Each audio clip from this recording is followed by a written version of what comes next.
Welcome back to the deep dive. I have to be honest with you, when I opened the file for today's topic, I thought there had been a mistake. Oh, yeah. Yeah, I saw the title, and I just assumed we were doing a nostalgic look back at, a playground fad, simple plastic tops, recess, maybe a bruised knuckle. It's a reasonable assumption. I mean, most people remember them as just that colorful bits of plastic you rip a cord for and hope they spin longer than the other guys. Right. But then I started reading the dossier you put together, and the vocabulary in here is, well, it's kind of alarming. Okay. I'm seeing terms like psychological torture, underground cults, demonic possession, and corporate espionage. So you have to help me bridge this gap. Are we talking about a children's game, or are we talking about some kind of geopolitical thriller? We are somehow talking about both. We are diving into the world of Beyblade Burst. And the first thing you have to understand, looking at these source materials, is that in this universe, the laws of physics are what I would call optional guidelines. Optional guideline. Best, yeah. The sources describe the premise of the show pretty colorfully as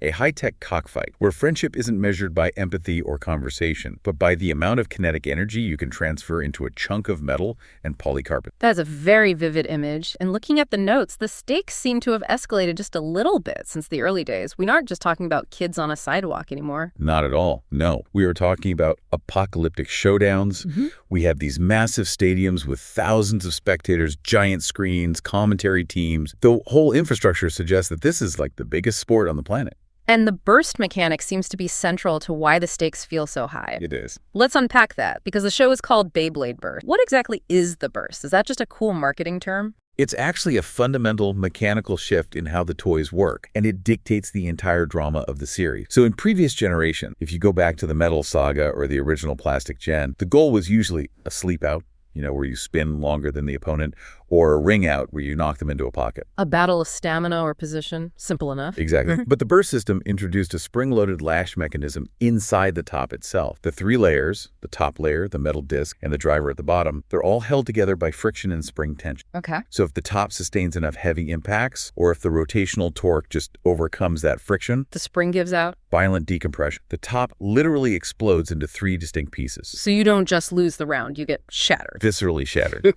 And the anime takes that mechanic and applies it directly to the characters' psyches. When the top breaks, the person breaks. It turns a game into a battle for, psychological survival. That sets a pretty intense stage. And to navigate all this, we're looking at two specific eras in the show, focusing on two very different protagonists, Valt and then Aiger. They are the two poles of this world for sure. Valt is the eternal underdog. The sources describe him, well, not kindly. They say he has the attention span of a goldfish. I saw that. And the motor coordination of a potato. Harsh for a sports anime protagonist. It is. But you watch the first few episodes and you're like, yeah, that's accurate.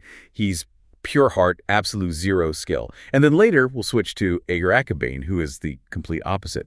A wild child from the countryside, just consumed by envy and eventually this dark power. So our mission today is to figure out how we get from a kid with potato coordination to a saga involving possessed protagonists and physical torture. Let's start with segment 1, the rise of Valt, or as I noted in the margins here, incompetence as a superpower. It really is a rough start for him. If you look at the pilot episodes, Valt isn't just bad, he's a liability. And the notes mention his first rivalry is with a guy named Rantaro, who is basically just a school bully, right? Rantaro Kiyama. Yeah, he's the big guy on campus. Valt decides to challenge him in the school gym. Now, normally you'd expect the hero to have some hidden talent, Right, the chosen one trope. He picks up the launcher and is a natural. Not here. Valt launches his beret, Valtrick, so haphazard, pure chaotic muscle spasm that he misses the stadium entirely. And hits the gym floor. He destroys school property. Yeah. The source mentions he smashes up the gym floor. And this isn't just a scuff mark. The implication is that the kinetic force of this plastic toy just cracked the flooring. Which implies these things are basically weapons. Absolutely. Yeah. But Valt, being stubborn, demands a rematch. And this is where we get our first taste of the physics of this world. Rantaro is dominating the center. He's kicking Valt around like kicking a puppy, to quote the source. And Valt panics. He panics. He tilts his launcher down, not because he calculated the trajectory or anything, but just out of pure bad form. He's flinching. Usually you want a flat launch for stability, right? Like a gyroscope. Correct. Launching at an angle usually makes the top scrape and lose spin almost immediately. But Valtrick is an attack type. It has this rubber tip Think of it like a drag racer's tire. It's designed for grip. So when he tilts it, The edge of that rubber tip bites into the stadium floor. Instead of just spinning aimlessly, that grip converts his rotational energy into linear momentum. It's like a car drifting around a corner. finds traction. Massive track. The bay just shoots across the stadium in this flower pattern, accelerating wildly, and that's the rush launch. He smashes Rentero's bay with so much velocity that he triggers the burst mechanic for the first time. And the best part is, he has no clue how he did it. None. Zero. He discovers his signature move purely by blind luck and terrible posture. But that's Valt. He's an intuitive genius, not a tactic. But a hero is only as good as his... And the notes list a supporting cast of misfits that Valt gathers. And I have to ask you about. Ken Midori. The notes say he's a ventriloquist who speaks through puppets. 2 hand puppets, specific. Keru and Besu. One is super aggressive, the other one's timid. And Ken himself essentially refuses to speak with his own mouth for a significant part of the show. That feels deeply psychological for a show about spinning tops. It's so clearly a coping mechanism. He uses the puppets to trash talk so he doesn't have to take responsibility for his own aggression. And he's just one part of the club. You also have Daigo. The edgy guy. Daigo is fascinating because he starts as a legitimate villain. In the early tournament, he cheats. He actually messes with Valt's gear. He tries to psych him out. But then he gets won over by Valt. He gets worn down by what the notes call Valt's toxic positivity. Valt is so relentlessly nice, so pure, that Daigo just can't keep being a jerk. It's like his negativity has no effect. And then there's the sick little brother. The sick sibling card. That justifies everything in anime law. It grants you immediate redemption. And finally, there's Wakia, the rich kid. The notes say he has a fear of heights but owns a high-rise. That is the level of beautiful contradiction we're dealing with. Wakia is the financier. He's got an ego made of pure glass. If he loses once, he just shatters. He basically tries to buy his way into relevance. So you have a puppet ventriloquist, a reformed cheater, a fragile billionaire, and the potato. Taking on the world. Yeah. And specifically taking on the Supreme Four. These are the regional gods of the sport. We have Shu Kurenai, who is Valt's best friend, and the local heartthrob prodigy. The cool guy with the white hair. Yep. But the real wall is Lui Shirosagi. The antagonist with the flaming blue hair. That's him. He uses a bay called Lost Luinor. And Lui represents this unscalable wall. Now, usually in a show like this, you get to the national tournament climax, the hero digs deep, finds the heart of the cards or the power of friendship, and wins. Right. It's the formula. You expect it. Beyblade Burst subverts that brutally. In the final match against Lui, it's neck and neck. Valt goes for his launch, and he trips. He physically tripped. He trips over his own feet. The launch just fizzes out. He loses. Not because his spirit was weak, not because the villain was better, but because he is fundamentally clumsy. Wow. That is devastating. It's a moment of pure physical failure, and it teaches a hard lesson. Enthusiasm isn't enough. You actually need coordination. That failure seems to be the pivot point, because looking at the outline, segment 2 takes a really hard turn. We go from school sports drama to international espionage. This is the BC Saul and Spanish arc. Valt gets scouted by a pro league team in Spain. Which brings me back to the economics. There is a pro league, meaning someone is paying these children actual salaries. Presumably there are sponsorships, merchandise deals, it's treated like the Premier League. Yeah. So Valt joins this team, BC Saul, and we meet a character who completely changes the power scaling of the entire show. Free De La Hoya. The god of boredom. He is the world's #1 blader, and he is perpetually asleep or just bored. But he introduces a concept that kind of breaks your brain, the hand spin. I saw this in the notes. He spins the top with his hand. No launcher, no ripcord. Just grabs it and gives it a lazy twist with his fingers. That seems like a great way to lose a meet. A handspin can't possibly have enough RPMs to with a mechanical launcher. In a vacuum, you're absolutely right. But Freeze Bay, Fafnir, is a spin steel. It's covered in rubber. And crucially, it spins left, counterclockwise. Okay, walk me through the physics here. Why does the left spin matter so much? So most bays spin right. When a right spinning top hits another right spinning top, they grind against each other like gears that don't mesh. Friction slows them both down. But when a right spin hits a left spin, they mesh like gears. Exactly. The opponent's right spin actually catches the rubber on Fafnir and kicks it. It transfers energy into Fafnir. So the harder you hit Free, the faster his bay spin. He uses your own power to equalize the RPMs. So he starts with a weak hand spin, lets you hit him, steals all your energy, and then beats. It's the ultimate disrespect. It's beautiful. And while Valt is trying to figure that out, the show decides to become a thriller. We have to talk about the Snake Pit organization. This is the part that sounded like a literal cult. It basically is a cult. After Shu Valt's best friend suffered a humiliating loss against Lui, he vanished, just ghosted everyone. And he went to the Snake. A secret underground facility in the Mexican jungle. The notes describe it as a place where bladers are masked, given code names,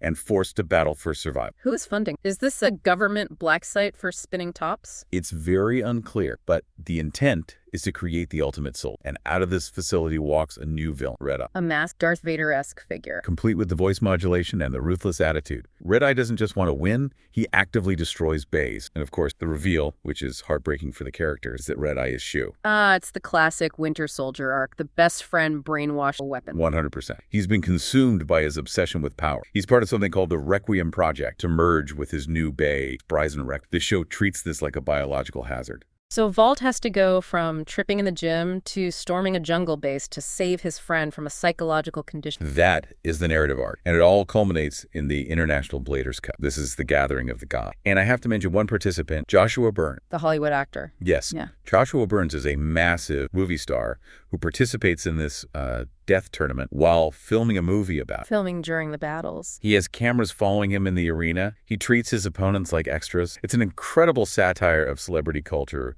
just smack in the middle of this high-stakes drama. But the emotional core is Valt versus Shu, or, well, Red Eye. It's an intervention, really. Shu is using Spryzen Requiem, which is technically overpowered. It can spin left and right. It's the ultimate machine. But Valt has evolved. He masters a new move, the Ultimate Genesis Reboot. Which sounds like a hard drive error, but I'm guessing it's a power. It relies on a centrifugal tip. So when the base slows down, a little mechanism retracts, changing the tip shape and giving it a sudden, massive burst of speed late in the match. He uses this to defeat Shu, shatter the Red Eye mask, and becomes world champion. So, happy ending. Valt wins, the friend is saved, everyone goes... You would think, but this is where the franchise does something really bold. It says, okay, Valt is the champion. Now let's see what happens when the protagonist isn't a good person. Enter the Aiger Akabane. Exactly. Segment 3, the Dark Res Lot. He is a wild boy. He lives in a tent on his family's farm, finds Valt, sees the championship belt, decides, I want. But not because he loves the sport, right? Yeah. Valt loved the game itself. Aiger is fueled purely by envy and entitlement. He forces his dad, who just happens to be a legendary Basie Smith, to help him forge a turbo. The Achilles. What's the turbo mechanic?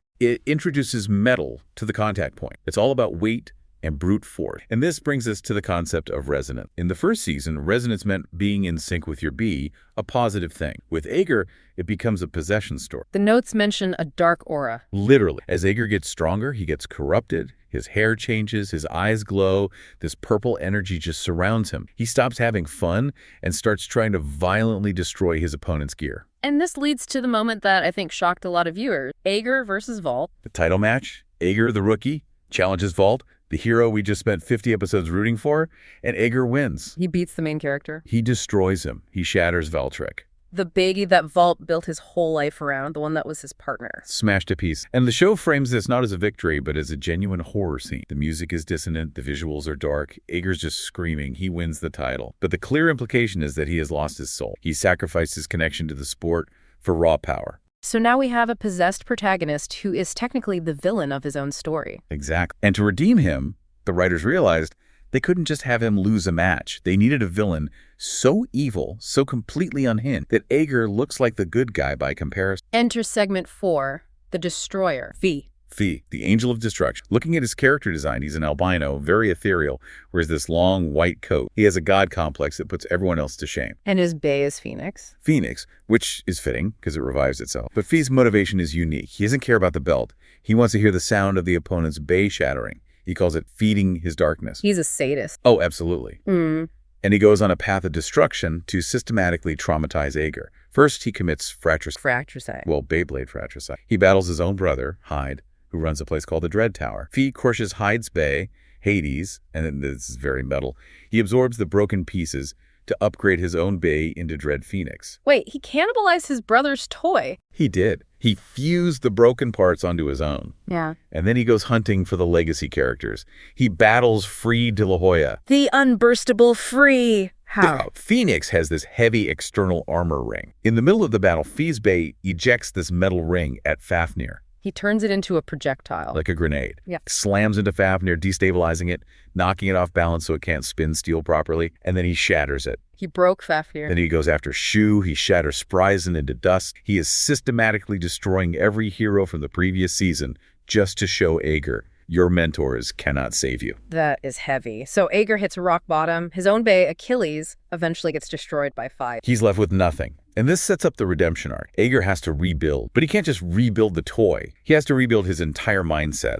We get the training montage, of course, but the lesson isn't get more metal. It's bond matters more than brute force. He has to relearn how to play for fun. And the final showdown, Aiger versus Fi, is a philosophical battle. Fi is trying to break Achilles again, but Aiger makes a choice. He has Fi dead to rights. He could shatter Phoenix. Get his revenge. But he refuses. He chooses a burst finish, exploding the parts harmlessly rather than breaking the plastic. He wants to prove his superiority without the cruelty. That's a huge growth moment. It is. He withstands Fi's psychological warfare, his Phoenix break move, and he wins the title back. He reclaims his soul by rejecting that dark resonance. It's a surprisingly complex moral arc for a show designed to sell spinning tops. It really is. It explores the corrupting nature of winning at all costs versus purity of competition. Now, we've covered the drama and the tragic, but we cannot end this deep dive without segment 5, the absurdity and anime logic, because as serious as the themes are, the science is just hilarious. Oh, the anime logic is in full effect. Let's just talk about the training. I saw a note about free lifting boulders. In the desert, he's strapping ropes to massive boulders and just dragging. How does deadlifting a rock help you launch a 50-gram top? In the real world, it doesn't. It might give you tendinitis. But in the show, they equate core strength directly to rotational velocity. Or Xander, who forces Aiger to battle 100 opponents in a row. Or Aiger running through a trap-filled forest and balancing on stalagmites. It's like they're training for Ninja Warrior, not a board game. Exactly. And then there's the technology of the bays themselves. We mentioned Air Knight. The one that flies. Flies, a generous term, but yes. The design implies that the blades create enough lift to negate gravity. It lifts off the stadium floor to avoid attack. We're talking about generating lift with a hand-spun object. The RPMs required would be terrifying. It would basically be a drone. And then there are the stadiums, the Infinity Stadium. Oh, right. A stadium with magnets embedded in the center. It just accelerates the bays indefinitely. They solved the energy crisis with a perpetual motion machine and used it for a children's priority. And we have to address the screaming. It is a fundamental law of Beyblade. Screaming louder increases your attack power. If you aren't damaging your vocal cords, you aren't trying hard enough. And visually, when they hit that resonance, the show projects these massive avatars. Knights, dragons, demons appearing behind the children. It's not just a top spinning, it's a clash of spiritual entities. It's a visual metaphor, but the characters seem to react to it like it's real. Sometimes they do. The wind from the avatars blows their hair back. It blurs the line between metaphor and magic constantly. And the plot armor. Oh, thick. Key victories are often attributed to resonance or friendship overriding physics, like Valt's bay rebooting itself mid-air. Conservation of momentum simply does not exist in this dojo. Before we wrap up, I want to do a quick rapid fire of the nuggets you pulled out, these little details that make the world so weird. You have to mention the bread. Valt's emotional support bread. Valt's family owns a bakery, and Valt genuinely tries to cure clinical depression, his own and his friends, with victory bread. You just lost the world title, and your soul is corrupt. Here, have a sourdough. It works a surprising amount of the time. Carbs are the ultimate heal. Then there's poor Rentaro, who we mentioned earlier. The notes call him a jobber. He's the Worf effect from Star Trek. If a new villain appears, they beat Rantaro first, just to prove they're strong. He exists to lose. He is the measuring stick of pain. And Wakia buying a whole team. Sunbat United. He buys a professional sports team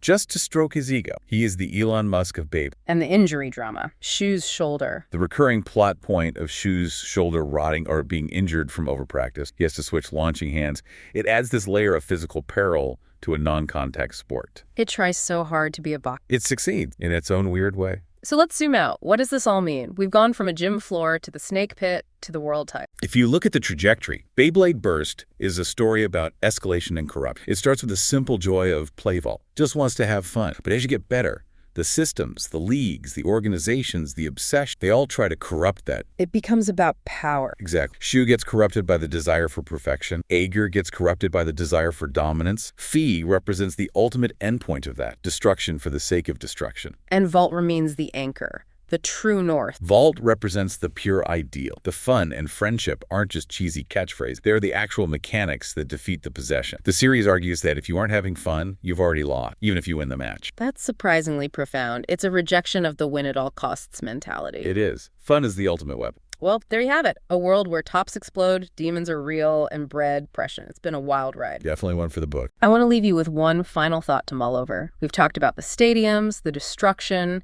the shattered concrete. In a world where children's toys can destroy public infrastructure and summon demons, who is actually funding the insurance for these stadiums? The premiums must be astronomical. Someone is going bankrupt. Thanks for diving in with us. Keep spinning. Catch you next time.